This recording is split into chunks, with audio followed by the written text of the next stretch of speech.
What the H is going on, you guys? Buddy Blackbird here with another Photoshop CS6 tutorial. Today we're going to learn about creating and applying gradients.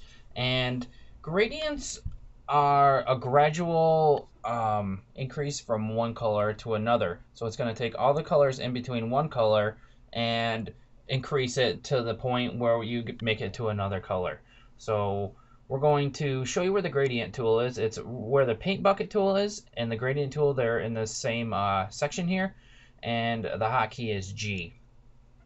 So you can select your gradient colors up here. If you click on the down arrow, you've got the custom gradients here. So go ahead and just select one of those, and I selected this green, the white to green to black gradient. And just go ahead and click from the left and drag to the right. And if you hold shift, it'll do a straight line for you.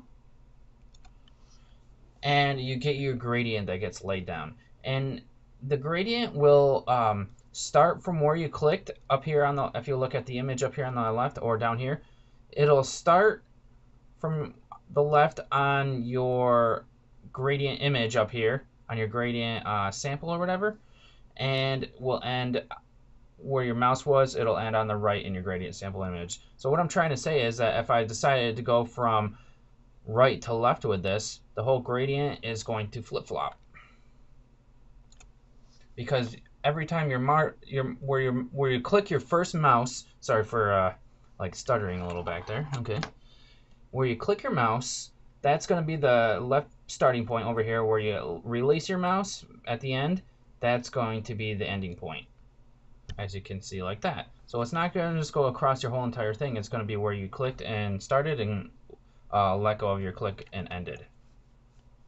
So I'm just going to bring this back to white real quick. Now I want to show you a couple of other gradient types. So we have our color and our gradient colors already picked out. Now we've got our gradient types. The first one we have here is a linear gradient. The next one we have is a radial gradient. Then we've got our angle. Then we've got a reflected gradient, and we've got a diamond gradient. And the first one that we already rolled down here with the straight line, that was the linear gradient. So the next one over is the radial gradient. And when you do a radial gradient, you usually want to start from the middle of your image or of your document, and come out to an edge and let go. Oh, I didn't click on radial by accident. So start from the middle, go out to your edge, and now you've got a radial looking gradient that starts from the middle and gradually radiates out from the center. Now if you try to start it from the edge, it's going to start the center of the circle from the edge there. So I'll use that and I'll come down to the middle, and you can see what that did. It created like a little edge effect. So that would be cool if it was like maybe in like a corner or something like that, and you can get like a little corner lighting effect or something like that. The next one we've got here is the angular or angle gradient.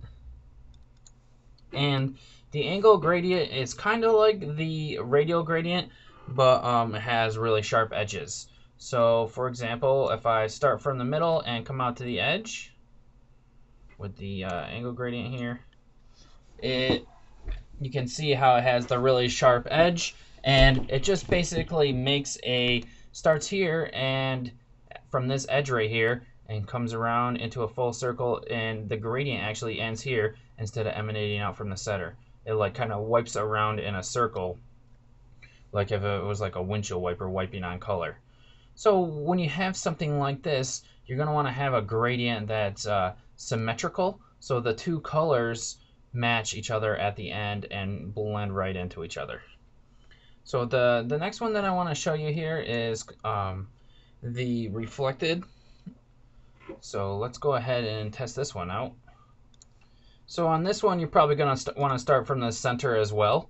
So if you click in the center and drag out and let go at the edge, you can see that from the center, that's where the gradient started, and where you pulled up, that's where it ended, and that reflects onto both sides.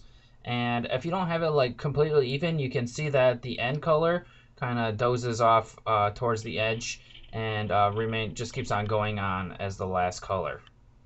So if I did something like this, our edges are gonna just go off and be like the exact same color. And you can look how something like this can create like a light beam going across the sky or something like that. So that's something cool to think about. Now the next one over is what they call the diamond gradient, and that's just like the radial, except for it makes like a diamond shape. So if I drag from the center out, you can see that it makes a diamond shaped gradient. And the edge transitions of some of these are harder, which actually keeps the diamond shape intact, kind of. So that's how that gradient works. Now, as for some of the options up here, we've got our blending modes, which you can check out how blending modes work in the blending modes tutorial, which was a little while back.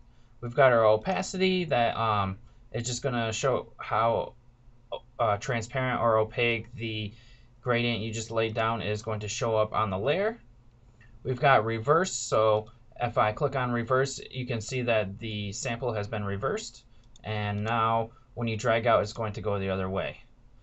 Dither here, you want to usually have that checked, and what you do is you click on that and it makes smooth transitions.